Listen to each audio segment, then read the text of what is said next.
네, 알아두면 쓸모있는 기상청 지진 정책 토크 콘서트 이제 시간이 됐습니다. 여러분 뜨거운 박수와 함성으로 시작하겠습니다. 반갑습니다. 저는 오늘 토크 콘서트 진행을 맡은 전문 MC 유성민입니다. 환영합니다. 네, 오늘 저희는 이 실시간으로 진행이 되고 있지만 카메라 녹화를 통해서 또 메타버스, 기상청 메타버스에서 다시 만나보실 수 있는 점 꼭 참고를 하시고요. 오늘 듣고 기억이 안 나는 게 있다면 메타버스를 통해서 다시 한번 시청해 주시면 좋을 것 같습니다. 자, 오늘 저희가 준비한 토크 콘서트를 끝까지 함께 하시면요. 지진에 대한 지식과 정보, 그리고 우리나라 기상청이 갖추고 있는 지진 대응 체계와 정보까지 많이 알아가실 수 있을 것입니다. 자, 알아두면 참 쓸모있는 기상청 지진 토크 콘서트 순서를 먼저 좀 설명을 드리겠습니다. 1부로 과학평론가 이독실님의 강연이 준비가 되어 있고요. 2부는 기상청 박순천 지진화산연구과장님과 함께하는 패널 토론이 또 준비가 되어 있습니다. 그 안에서 많은 정보를 전달해 드릴 테니까 꼭 끝까지 함께 해주시고요. 마지막에는 멋진 공연까지 준비가 되어 있다고 하네요. 함께 끝까지 즐겨주시기를 부탁드리겠습니다. 자, 본격적인 시작에 앞서서 원래는 없었지만 그래도 함께 하신 분들께 기상청에서 꼭 인사를 드리겠다고 내빈 분들께서 참석을 해주셨습니다. 소개를 좀 해드릴 텐데요. 한 분 한 분 소개드릴 때마다 박수로 맞이해 주시기를 부탁드리겠습니다. 자, 먼저 기상청 장동원 차장님 참석해 주셨습니다. 박수 부탁드립니다.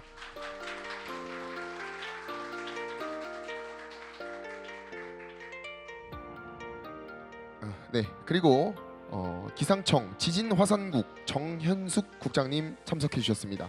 박수 부탁드립니다. 자, 그리고 그냥 인사만 드릴 게 아니라 기상청을 대표해서 기상청 장동원 차장님께서 인사 말씀을 전해드린다고 합니다. 여러분 뜨거운 박수로 발걸음을 빛내보도록 하겠습니다. 무대로 모시겠습니다.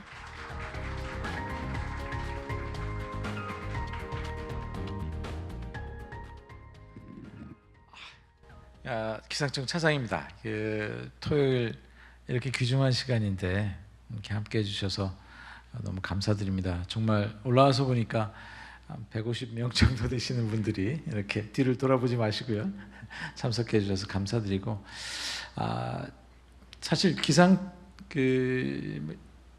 지진, 우리나라가 이제 지진의 안전지대가 이미 아시는 것처럼 아닙니다. 물론 이렇게 판들이 만나서 막 들어가는 그런 환태평양 조사인데 막 영화에 나오는 그런 지진이 나는 그런 나라는 아니라서 정말 감사하기는 한데, 그럼에도 불구하고 이제 잘 기억하시는 것처럼 가깝게는 경주 포항 지진 2016년 17년 그래서 국민을 안전이나 생명을 위협할 수 있는 그 수준의 지진들은 일어나고 있거든요. 그래서 그렇기도 하고 역사적으로도 보면 또 신라 시대 때 지금 경주 포항 지진보다는 좀 더 강한 지진이 기록을 보면 있었던 것 같기도 하고, 그래서 저희는 이제 늘 이제 그런 위협을 안고 살아가는데 기상청이 여러분들이 생각하시는 것보다는 더 다양하게 고민하고 어떻게 안전을 지킬 수 있을까 여러 가지 일들을 많이 하고 있습니다. 그래서 그런 일들을 이렇게 이제 국민 여러분들하고 소통하는 기회들이 다양한 기회가 있었는데 오늘 이런 것처럼 토크 콘서트 이런 방식은 처음인 것 같아요. 그래서 오늘 여기 보니까 알쓸 기지 토크 콘서트가 되나요? 그래서 참여해 주셔서 감사드리고요. 특히 이제 개인적으로는 오늘 보니까 다채로운 그런 강연도 있고, 그런데 사적으로는 우리 오늘 강의해 주실 독실님 예전부터 너무너무 좋아하는 팬이었거든요. 과거에 여러분들 잘 아시다시피 팟캐스트 지대노벨 하실 때부터 제 마음의 양식을 항상 얻었던 그런 분이시 참여를 해주셔서 너무나 고맙게 제가 사심을 가지고 와서 강의도 듣고 말씀 좀 드리려고 하고 있습니다. 여러분들 아마 똑같은 그런 마음이실 거라 생각합니다. 오늘 강연 외에도 대담이나 또 그리고 아카펠라 공연까지도 준비되어 있다고 하니까 여러분들의 귀중한 토요일 오후 시간이 모쪼록 재미있고 유익한 시간이 되시길 바랍니다. 감사합니다. 네, 너무 깔끔하고 정리된 좋은 말씀 감사드립니다. 인사 말씀에서도 언급되었듯이 지진 이제 먼 나라 얘기가 더 이상은 아닙니다. 우리나라에도 조금씩 찾아오고 있기 때문에 많은 관심이 필요하다라고 생각이 듭니다. 그래서 제가 이 자리에 서기 전에 미리 좀 공부를 해봤습니다. 기상청 홈페이지에 들어가서 다양한 정보 통계들도 한번 확인을 해봤고요. 기상청 지진 화산 유튜브 채널에서는 또 실시간으로 라이브로 제공하는 실시간 지진 발생 상황 감시를 위한 지진 감지 영상을 또 보실 수가 있다고 합니다. 저도 보고 왔고요. 그리고 또 놀라운 건 엄청 유명한 대배우시죠. 지진이 씨 여진구 씨가 지진에 대해서 알려주는 영상도 있다고 합니다. 그래서 여러분들이 이따 보실 수 있도록 제가 또 준비를 했고요. 근데 그렇게 제가 알아보다 보니까 놀라운 사실을 알게 됐습니다. 뭐냐면 우리나라에서 북한 지역을 포함해서 규모 2.0 이상의 지진이 몇 회나 발생했는지 혹시 알고 계세요? 올해만? 모르시죠? 65회나 발생을 했다고 합니다. 8월 20일 기준에 65회라고 하니까 뭐 지금까지 좀 더 있었을 수도 있을 것 같은데 규모는 크지 않아서 큰 피해는 없었지만 우리나라에도 이렇게 많이 지진이 조금씩 오고 있다. 그러려면 어떻게 해야 됩니까? 적을 알고 나를 알면 백전백승. 많이 알고 있어야 된다고 생각이 들어서 오늘 여러분들 이 자리에 모셨습니다. 자, 그럼 첫 번째 순서로 여러분들이 지진에 대해서 좀 더 편안하게 다가갈 수 있도록 멋진 분을 모셔봤는데 어떤 분이냐면요, 과학평론가 이독실님을 모셔봤습니다. 여러분들이 좀 더 친근하게 지진에 대해 다가갈 수 있도록 멋진 강연을 준비하셨다고 하니까요, 멋진 박수로 모시도록 하겠습니다. 박수 부탁드립니다.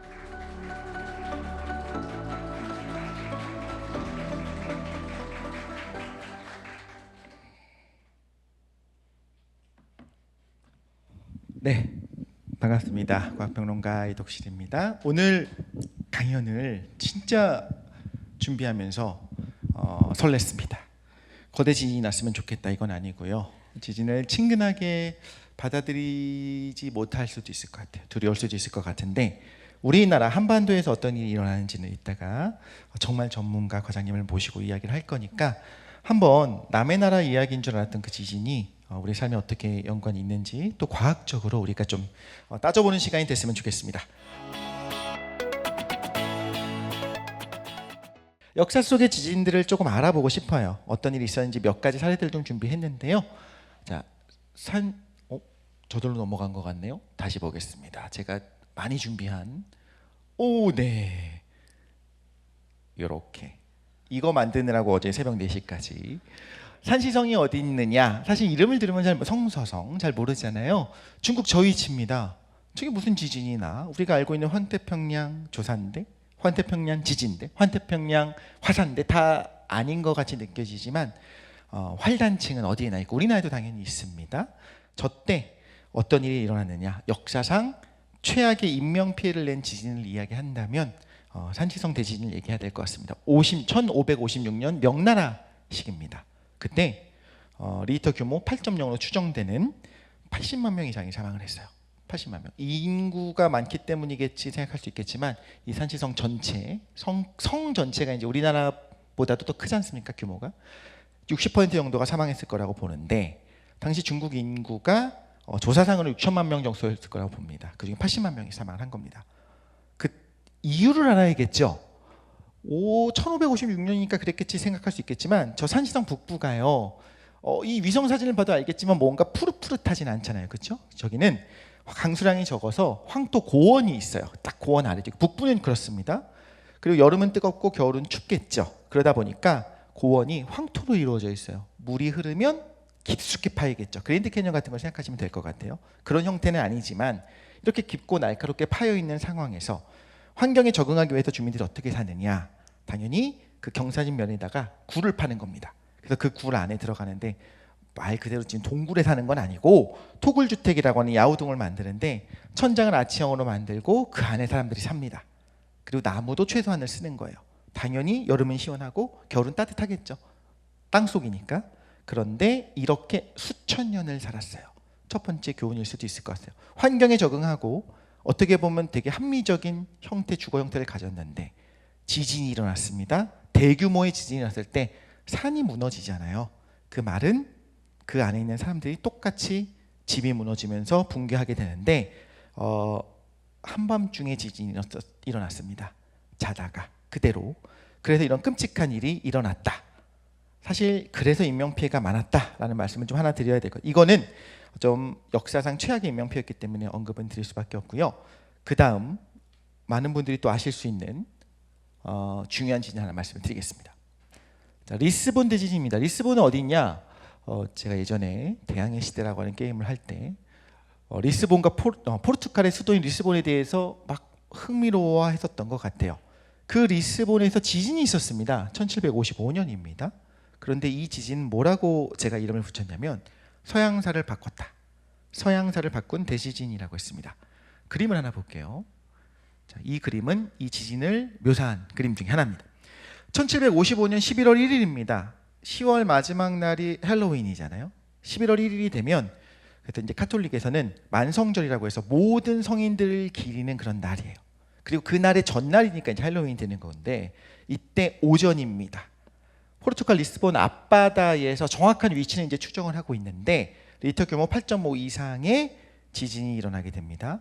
자, 리스본은요 굉장히 신심이 깊은 도시였어요. 도시 전체가. 그러니까 그 아침 9시 반 정도 그 시간에 전부 다 교회가 있었던 거죠. 성당에 들어가 있었습니다. 리스본 건물에 5분의 4가 무너졌어요. 성당도 무너집니다. 그때 5만 명이 사망을 하게 되는데 아까 80만 명에 비하면 근데 당시 리스본 인구가 20만 명으로 추산이 되거든요. 그 20만 명 중에서 3, 4만 명이 사망을 한 겁니다. 그때 화재도 발생하고요. 뒤에도 계속 나오겠지만 가장 무서운 것 중에 하나는 건물 자체가 무너지는 것도 있지만 화재, 또 하나는 쓰나미를 이야기해야 될 것 같아요. 사람들이 뭘 했을 거냐? 이 건물이 무너지는데 그걸 버티고 화재가 일어나니까 피신을 해야 됩니다. 어디로 갑니까? 당연히 천장이 뚫려 있는 곳, 공터로 가야겠죠. 그래서 어디로 모이게 되냐면 부둣가로 몰리는 겁니다. 그때 시간을 두고 쓰나미가 닥치게 됩니다. 쓰나미는 정말 무서운데 그 뒷부분에서 말씀을 드릴게요. 자, 이게 왜 역사를 바꿨느냐? 종교에 대해서 또 하나님의 성품에 대해서 의심하기 시작하는 거예요. 왜 하필이면 이 도시에, 왜 하필이면 그날, 왜 하필이면 그 시간에 사람들이 싹 다 교회에 모였던 시간에 이런 일이 일어났는가? 많은 철학자들이 종교주의를 비판하기 시작하고 계몽주의가 시작되는 시발점 중에 하나가 이거였다 이야기하기도 하고요. 파괴되지 않은 지역이 있었는데 지금도 남아있는 리스본의 구시가지, 저 높은 곳에 있는 산 높은 곳에 있는 시가지입니다. 알파마라고 부르는데 그 당시에 거기에 홍등가가 있었다고 해요. 그러니까 아이러니한 거예요. 신심 있는 사람들은 전부 다 모여서 성당 안에 있었고 일부 사람들이 늦잠 자면서 거기 있었던 거죠. 근데 그들은 살았어요. 그들은 피해가 없었습니다. 이것이 누군가는 이렇게 얘기합니다. 하나님의 은혜로 누군가는 살았고 누군가는 하나님의 징벌을 받았다. 이걸 논하기 어려울 정도의 괴멸 수준의 타격을 받게 되니까 유럽 전체가, 포르투갈뿐만 아니라요, 스페인을 포함해서 영국과 네덜란드만 빼고 많은 나라들이, 프랑스를 포함해서 모든 나라들이 뭔가 철학자들이 사상을 내기 시작할 때 종교적인 것을 벗어날 수밖에 없는 상황이 된 겁니다.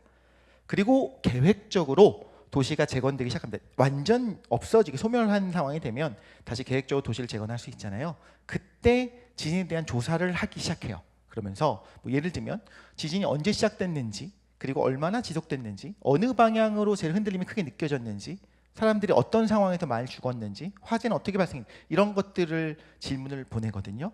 이 과정을 통해서 근대적인, 현대적인 지진 연구의 시발점도 이때였다라고 이야기를 하기도 합니다. 그래서 우리에게 어떻게 보면 서양 철학을 바꾼, 서양사를 바꾼 지진 중에 하나로 리스본 대지진을 얘기할 수 있을 것 같고요. 자, 다음 지진입니다. 샌프란시스코. 이 지진 이후로 샌프란시스코는 쇠퇴했다고 하면 좀 그러네요. 지금도 대도시니까. 오히려 캘리포니아의 중심 도시가 로스앤젤레스가 됐다는 이야기를 합니다. 샌프란시스코 대지진은 1906년에 있었습니다. 근데 저는 어떤 포인트가 가장 중요하다고 생각을 하냐면 단층이 먼저냐 지진이 먼저냐를 확실하게 눈으로 확인할 수 있었던 지진이다라고 하는데, 자, 단층이 뭔지 조금 이따 설명을 드릴게요. 일단 지진이 어떤 건지 말씀을 드리겠습니다. 1906년 4월 18일 새벽입니다. 리터 규모 8 이상으로 추정되는 지진이 캘리포니아 북부에서 발생을 했어요.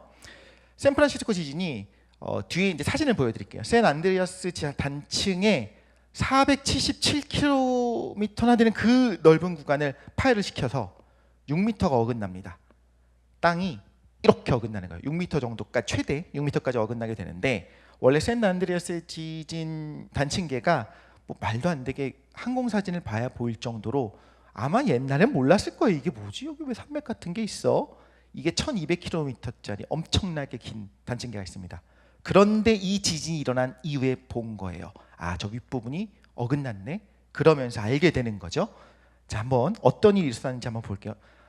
샌프란시스코 대지진 당시에 미국의 사진입니다. 저때 이런 거 있더라고요. 1906년에 어떻게 저런 사진이 있지? 라면 미국은 좀 대단하다는 생각을 했었었는데, 자, 화재가 발생했습니다. 화재가 무서워요. 건물의 90%가 파괴가 됩니다. 그런데 재밌다는 건 아니지만 흥미로운 포인트 또 하나 말씀드릴게요. 왜 90%나 화재가 났을까? 왜 지진으로 무너진 게 아닐까? 여러분 혹시 보험 들 때 천재지변으로 인한 거는 보상 안 해준다고 아시죠? 그럼 지진이 나서 금이 가고 파손됐습니다.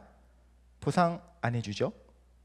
근데 불이 확 나서 내 건물이 무너진 이유는 불 때문이야 라고 하면 보상해 줍니다.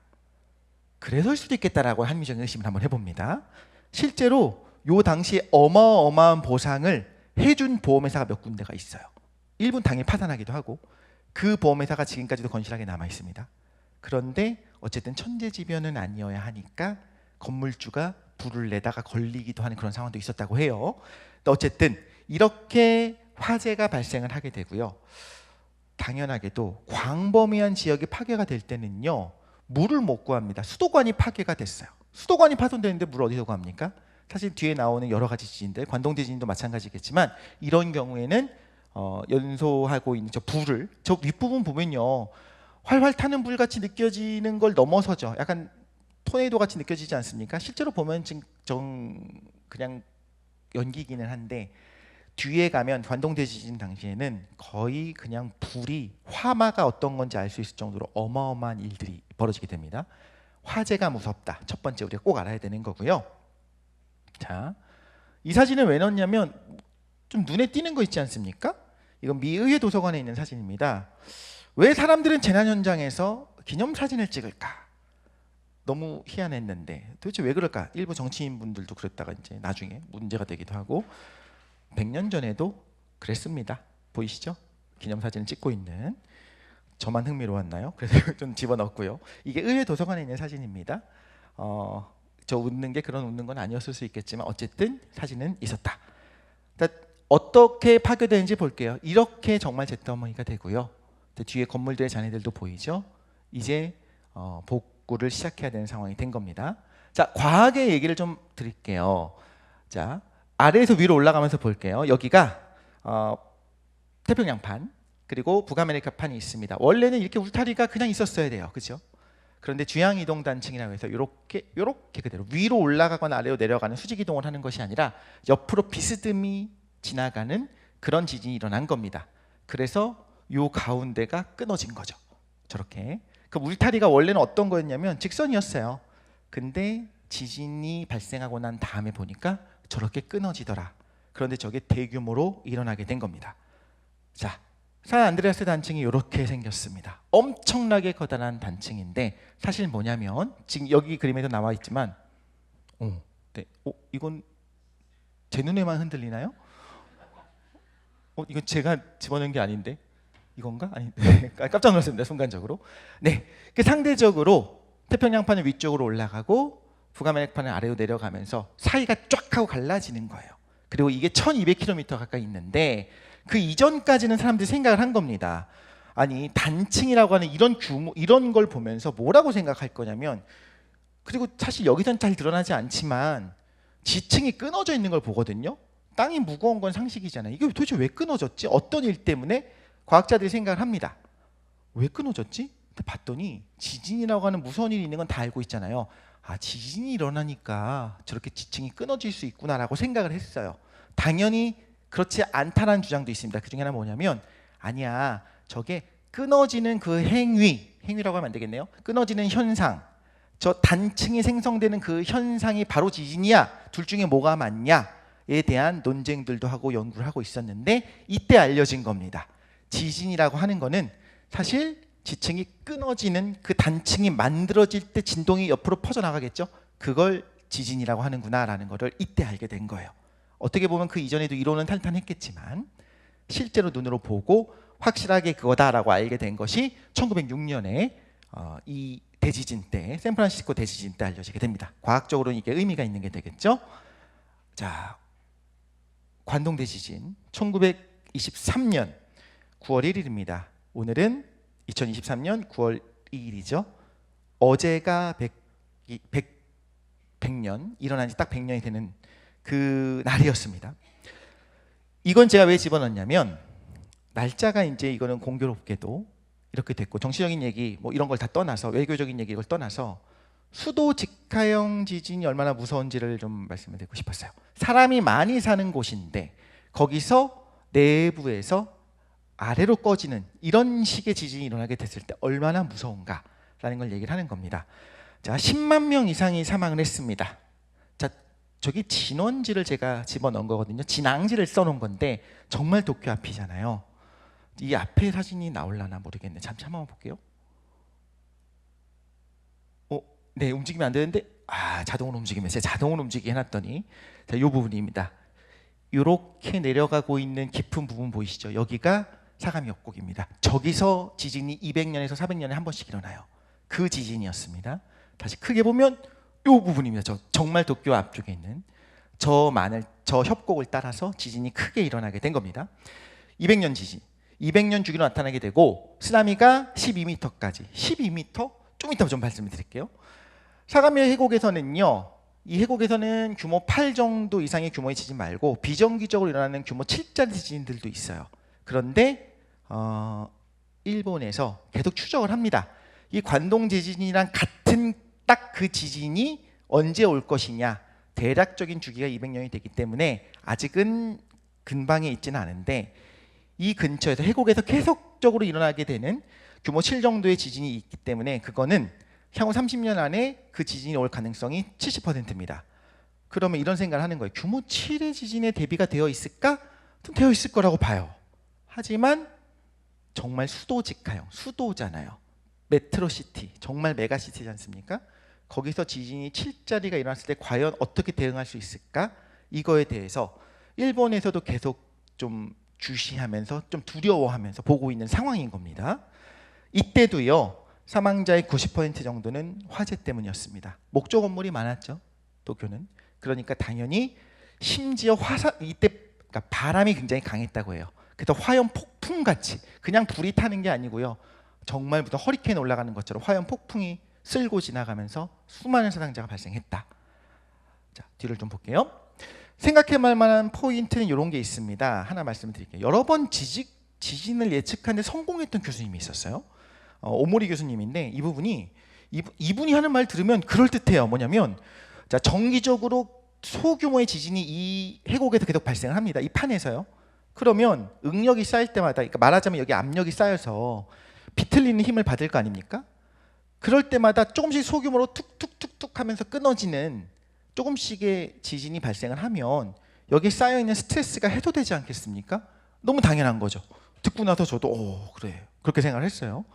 그래서 지진의 위험성이 줄어든다고 주장을 했고요. 이 교수님은요. 실제로 여러 번 지진 계층에 성공했었던 세계적인 지진학자였어요. 일본에는 그런 분들이 많습니다. 왜 그러냐면 당연히 지진이 많으니까, 샘플이 많으니까 그럴 수밖에 없겠죠. 그런데 1921년 말에도 지진이 있었고 1922년 중반에도 지진이 있었고 1923년 초에도 지진이 있었어요. 그러니까 어떤 논쟁이 벌어지냐면 이분은 야, 여기는 안전합니다. 관동지방 여기서는 커다란 지진이 일어나지 않습니다라고 계속 이야기하고 있는 상황이었는데 관동 지진이 난 겁니다. 그래서 이미 수차례 예견에 성공했었고 과학적인 근거도 탄탄하게 느껴지는 그 학자의 실패가 주는 교훈도 분명히 있을 거다. 앞으로 과학자의 말은 믿지 마세요. 이게 아닙니다. 근데 우리가 생각해야 되는 거는 우리가 생각하고 우리가 연구하고 있는 대상이 모델링을 한다고 해서 완벽하게 하는 건 아니다. 이것도 하나의 교훈 중에 하나인 것 같아요. 너무 두려워할 필요는 없을 수 있겠습니다만 제가 어렸을 때 어떻게 배웠냐면 우리 한반도는 다 화강암 위에 있고 너무 안전해. 근데 정말 얼마나 안전할 것인가, 아무런 대비를 안 해도 될 것인가에 대해서 조금 생각해 볼 필요가 있다는 거고요. 이게 또 하나의 예시가 될 것 같습니다. 이때 거대한 자연재앙이 준 그 기존 질서 다 파괴하면서 정말 싹 사라진, 목조 건물이니까 정말 싹 사라지게 됩니다. 이때 일본 사회가 급속히 새로운 방향으로 가겠죠. 당연히 새로 이제 복원을 하게 되는데요. 지진 피해 복구 비용을 마련을 해야 됩니다. 그래서 이제 경제도 재건해야 되는 그런 상황이 된 거잖아요. 이때 군인이 실권을 잡게 되고 일본 제국이 사실 팽망하게 되는 첫 번째 시발점 중에 하나가 관동 대지진이었다라고 얘기를 하기도 합니다. 군국주의로 가는 이런 상황에서 누가 그 당시에 행정부를 신뢰하겠습니까? 그렇지 않겠죠. 그러니까 군국주의로 나가게 되고 전쟁을 통해서 뭔가 우리가 더 많은 거 얻어보자 이런 식으로 가게 되면서 또 하나는 일본이 굉장히 건축 양식 자체도 이제 그 나무로 많이 짓기보다는 서구화되기 시작하는 거죠. 그래서 청긁은 콘크리트 건물이 그 이후에 지어지기도 시작하고요. 너무나 가슴 아픈 걸 잠깐만 얘기를 하자면 이때 내무성이 경찰서에게 이제 공문을 보냅니다. 재난을 틈타서 이득을 취하는 무리들이 있다. 있겠죠. 근데 조선인들이 조선인들이요 일본 사람들이 주장하는 대로 제대로 된 조약을 통해서 합병이 됐다 한다면 일본인입니다. 그죠? 같은 일본이에요. 같은 천황의 덴노의 시민으로 봤어야 하는 겁니다. 그들의 주장에 따르면. 근데 어쨌든 간에 조선인들이 방화, 폭탄 테러, 폭동 이런 계획을 세우고 있으니까 주의해라라고 하는 이제 공문을 보내요. 이 유언비어가 마구잡이로 이제 퍼지게 되는 거죠. 신문에서도 이걸 이야기하기 시작하고요. 또 그 자경단이 조직이 되면서 학살이 시작됩니다. 우리가 다 알고 있는 이야기들이죠. 일본의 치안 당국이 몰랐을까요? 알았죠. 일단 묵인합니다. 뭔가 분노를 표현할 곳이 필요했는지 모르겠어요. 묵인합니다. 그러다가 자경단이 너무 심해져서 막 경찰서에 들어와서 거기 있는 조선인을 꺼내고 막 이런 일들을 벌어지기 시작하고 뭔가 치안이 붕괴될 정도 되니까 그때 개입을 하고 사실 이거 유언비어였다는 것도 한참 뒤에 발표를 하게 됩니다. 우리한테는 이제 가슴 아픈 역사이기 때문에 그냥 여기서 언급만 하고 가도록 하겠습니다. 이미 수천 명의 조선인들이 학살당한 후에 이런 일들이 있었다. 이 관동 대지진이 있었고요. 어제가 100년이 딱 되는 그 날이었습니다. 자, 이건 수도 직하형 지진인데 이거 수도 직하형은 아니고요. 수도는 아니에요. 이 탕산 대지진은 허베이성 중국의 허베이성의 탕산시가 진앙인 대지진입니다. 76년이에요.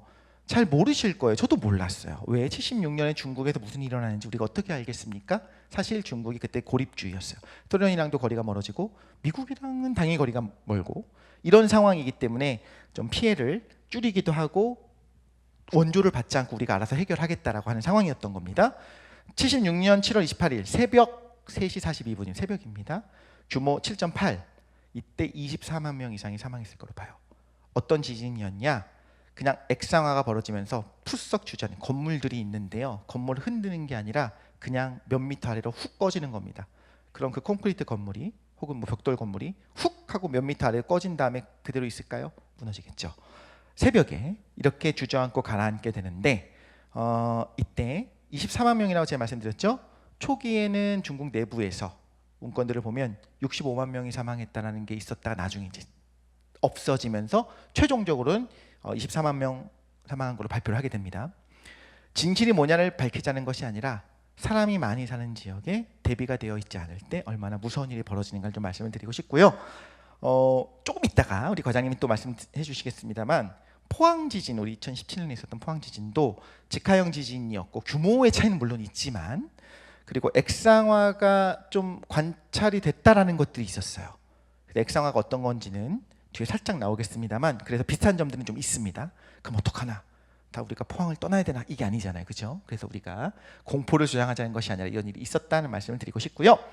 자, 여러분 다 알고 계시는 IT 대지진입니다. 2010년 IT에 있었었죠. 오후 4시 53분입니다. 진원의 깊이가 얕았어요. 13km. 그렇게 깊지 않은 곳에서 있었고요. 규모는 7.0. 22만 명이 사망을 했습니다. 한국이 이때 100억가량 원조를 했어요. 그런데 수도 직하형 지진의 무서움 중에 하나인데 인구가 많고요. 진원의 깊이가 좀 이렇게 깊은 곳에 일어나지 않았고 극빈층이 많다 보니까 건물이 무너진 걸 봐도 알겠지만 뭔가 뭐 내진 설계를 했다던가 튼튼하게 짓진 않은 거예요. 그러니까 저기에 잔해에 많이 묻혔죠. 그런데 건축 규제도 없는 상황에서 심지어 이때 규모가 크다 보니까 대통령궁도 무너졌어요. 그러니까 헤드쿼터가 사라진 상황입니다. 빨리 복구를 하고 빨리 구조 작업이 들어가야 되는데 우리가 나중에 튀르키예 지진에서도 볼 수 있겠지만 이게 쉽지가 않은 거예요. 지휘체계가 갖춰지지 않아서. 그리고 섬나라잖아요. IT가요. 그럼 여길 들어가려면 구조대가 들어가고 해외에서 원조가 들어가려면 공항이나 항구를 사용해야 되는데 그게 다 파괴가 된 겁니다. 상황이. 그러다 보니까 정말로 이 피해가 오히려 더 커졌다. 바로 구조가 되지 않았었다라는 것도 말씀을 드리고 싶고요. 구조 복구가 정말 빨라야 된다라고 하는 것도 다시 한번 말씀을 드리고 싶습니다. 아직까지 IT가 회복하지 못했다라고 이야기를 하기도 하는데 그 이후에도 또 계속 지진이 있어서 좀 안타까운 상황입니다. 자, 이건 간단하게만 볼게요. 칠레 대지진은요 1960년에 있었는데요. 대지진이 반복된다라고 하는 거로서 우리가 알면 좋을 것 같아요. 이거는 칠레는요 1960년에 관측 사상 가장 큰 규모의 지진이 있었고요. 2010년에도 있었고 2015년에 있었고 계속 반복됩니다. 지금 제가 말씀드리려고 하는 1960년 5월 22일 3시 11분 칠레 발디비아 해역에서 규모 9.5입니다. 9.5는 말하기도 9.5가 가능해? 이건 이제 리터 규모는 아니고 모멘트 규모 9.5의 초거대 지진이 이제 발생을 합니다. 맨날 이런 식으로 얘기해서 좀 죄송한데 어떤 거대한 규모가 발생하면은 뭐 예를 들면 여의도 크기의 몇 배 이렇게 얘기하는 것처럼 히로시마 원자탄의 몇 배 이렇게 얘기하잖아요. 히로시마 원자폭탄의 2만 배의 에너지가 나오는 그런 지진이 발생을 하게 됩니다. 쓰나미가 25m. 25m는 좀 상상하기 힘들어요. 그렇죠? 뒤에서 좀 더 말씀을 드릴게요. 사망자는 그런데 1000명 내외입니다. 희한하죠? 이렇게 초거대 규모의 쓰나미가 25m인데 이게 왜 그러냐면 진앙지 근방이 인구 밀도가 좀 낮았고요. 정말 사람이 많이 살고 있는 산티아고까지의 거리는 꽤 멀었어요. 그러니까 그쯤 되게 되면 많이 줄어들게 되는 거죠. 근데 오히려 이 쓰나미는 너무너무 커다란 규모이기 때문에 여기 안 보이네요. 여기 어디 이 근처 가면 저쪽에 가면 하와이가 있습니다. 하와이의 쓰나미가 10m가 닥치고요. 일본의 도호쿠 지역에 태평양을 건너서 그 에너지 때문에 나오는 쓰나미가 6m가 옵니다.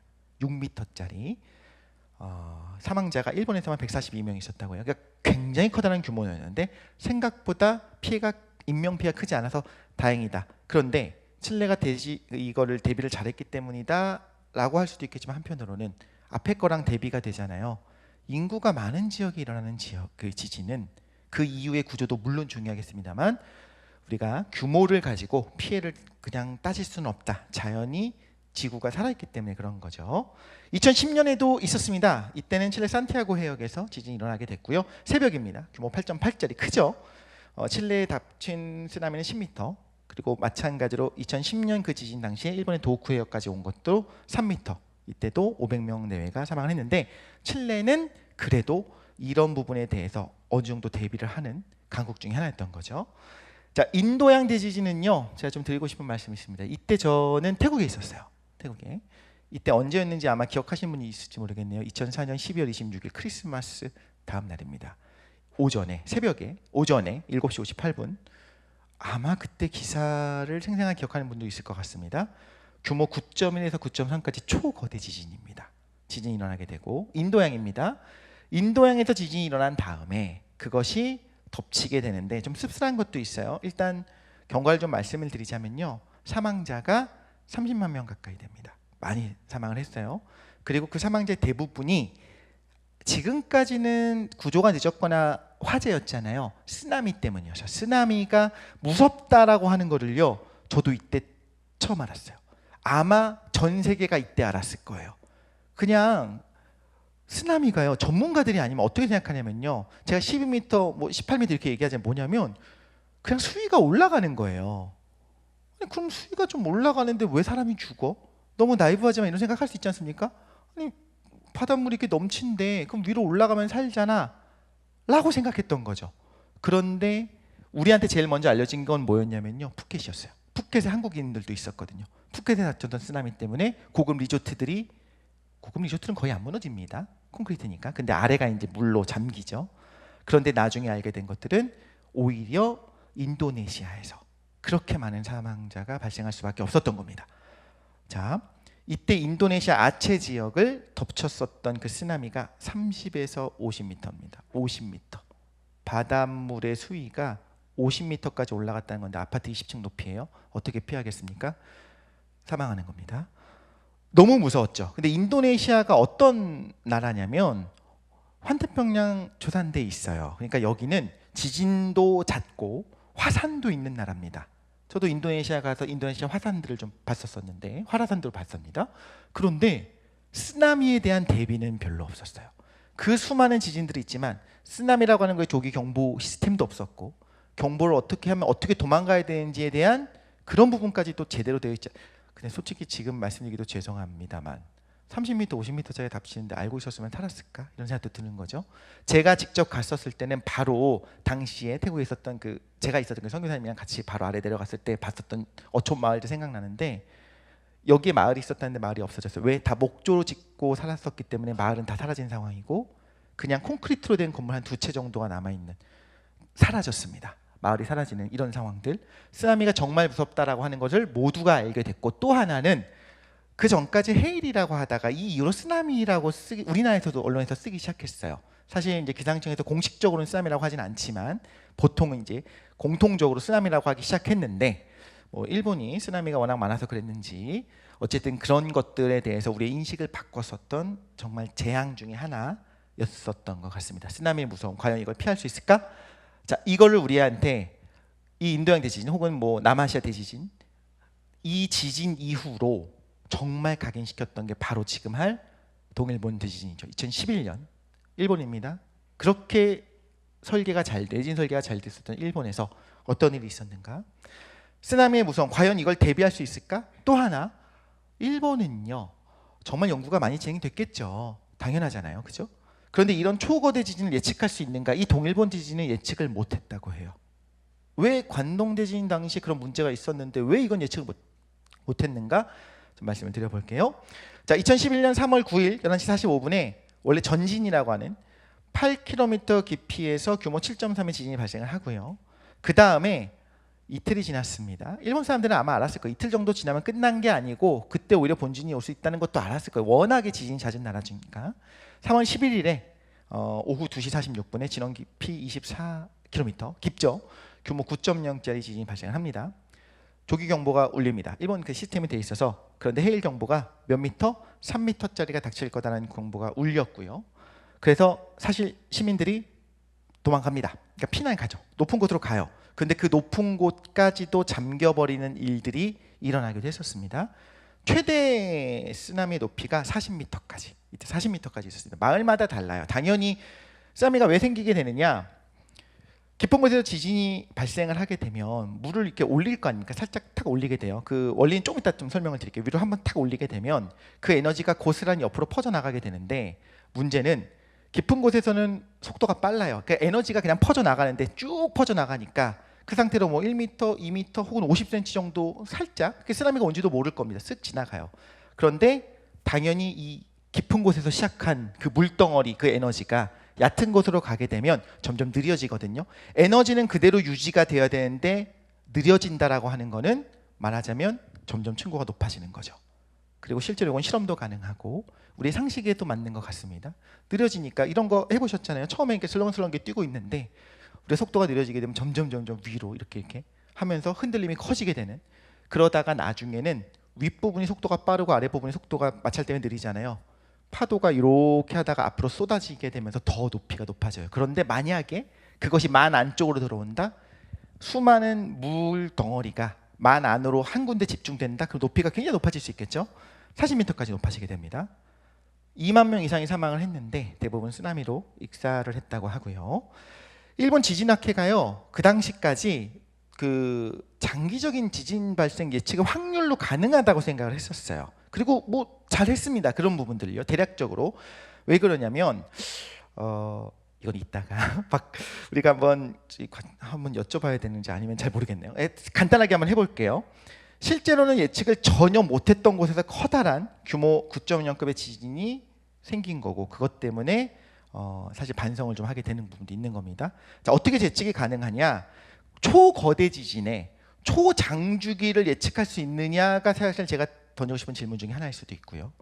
돌기 모델이라고 합니다. 이게 뒷부분에 보면 나올 텐데, 판 안쪽으로 이렇게 끌려 들어가요. 이렇게 여기 대륙판이 있고 해양판이 이 안쪽으로 들어갑니다. 판 구조론에 의해서 들어가는데 쓱 하고 미끄러져 들어가면 좋겠죠. 그런 경우도 있습니다.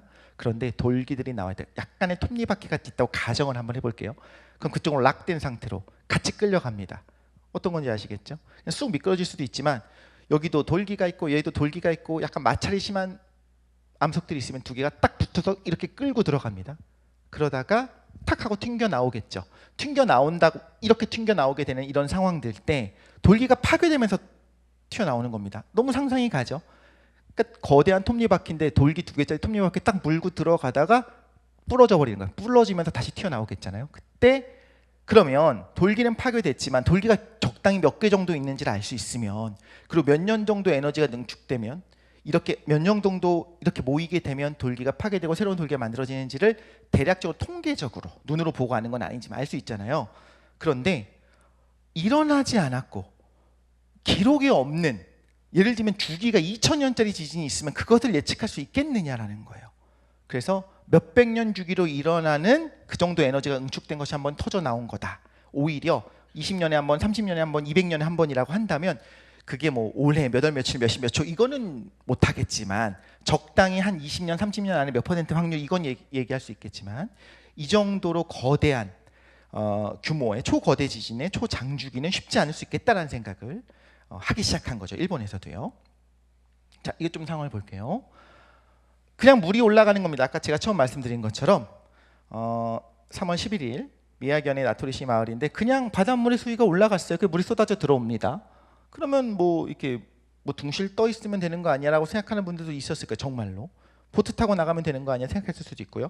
사실 먼 바다에서는 그것도 맞아요. 지나간지도 모르고 넘어갈 겁니다. 그런데 물이 이제 쏟아져 들어오기 시작할 때는 이미 파괴적인 현상이 되겠죠. 자, 마을입니다. 마을 한복판까지 배가 들어와요. 나중에 복구하는 과정에서 저 배를 그대로 놔두고 복구하다가 나중에 이제 없애게 되거든요. 이런 것들을 나중에 확인할 수 있을 겁니다. 제가 영상 2개를 좀 준비를 했는데 좀 무서울 수도 있습니다. 한번 좀 보도록 할게요.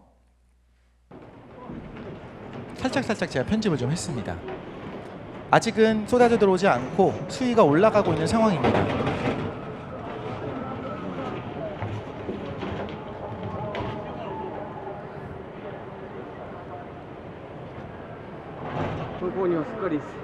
자, 수위가 계속 올라가 있는데 배들 사실 저 배 타고 막 먼 바다로 가면 살 수도 있었겠다 싶기도 해요. 그렇죠?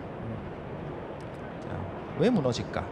뒤집어지고요. 당연히 물이 가지고 있는 에너지는 정말 큽니다.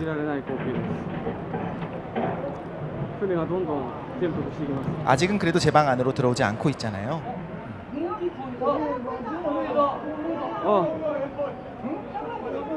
그냥 수위가 올라가는 건, 다시 말씀드리면 수위가 그냥 올라가는데 어떤 일이 벌어지는지를 보면 왜 이걸 막기 할게 힘들었는지 무서웠는지 알 수가 있는 거죠.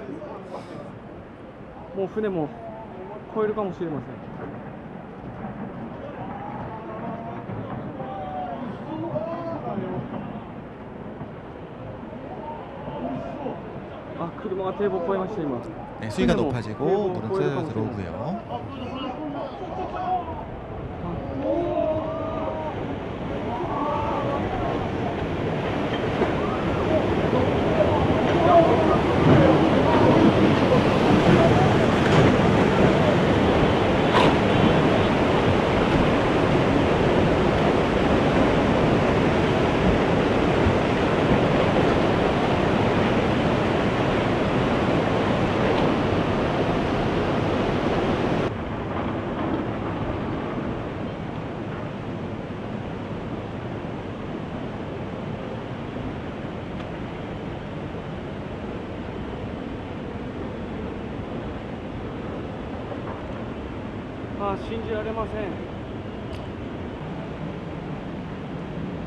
그냥 수위가 올라가는 게 왜 무서운지가 느껴지는 거죠. 사실 뭐 자극적인 영상을 넣고 싶지 않았기 때문에 그러니까 보면서 왜 파괴력이 나오는지, 그 실제 목조 건물들은 그대로 떠내려가는 그런 영상들도 있습니다.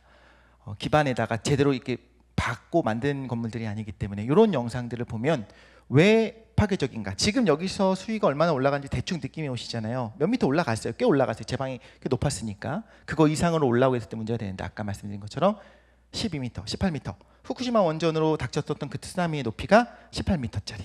그거를 막을 수가 없었던 겁니다. 자, 하나 더 보겠습니다. 津波警報が発令されました。今、随分沖の方も水が引きました。 해상도는 좀 낮은데 쓰나미가 오기 水が引いて 전입니다. ますので十分に注意してください。水が引いてます。 물이 빠져나가는 것도 여기서 관측이 보입니다. 쓰나미 경보 울리죠.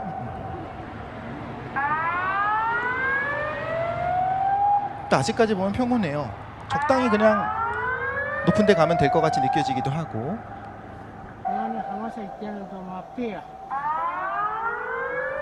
뭐 해운대 영화에서 보는 것처럼 저쪽 멀리서부터 그냥 막 인터스텔라처럼 닥치지는 않습니다. 그냥 수위가 올라가는 겁니다.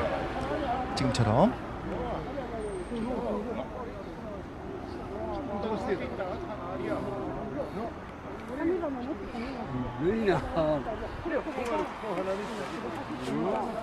그것도 천천히 올라갑니다. 大津波が来ましたので注意してください。大津波が来ました。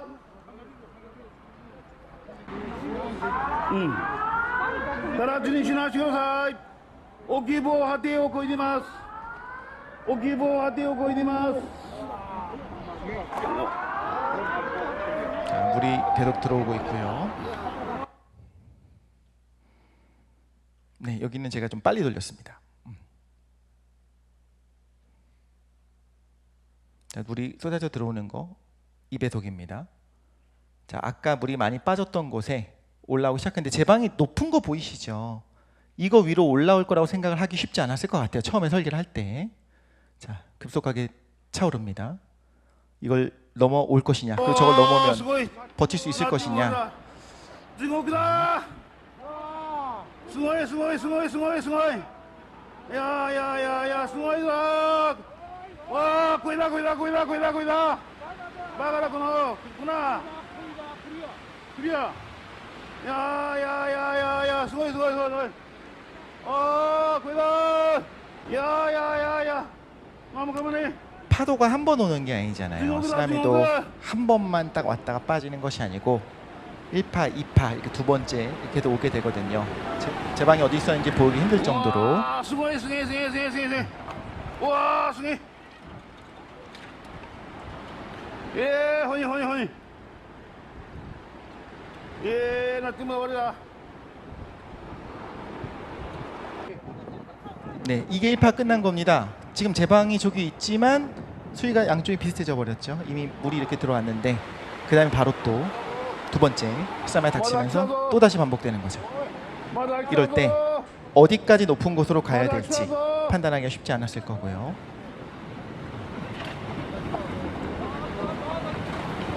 아, 스고이. 그럼 뭐 하디 이거야? 와, 스고이.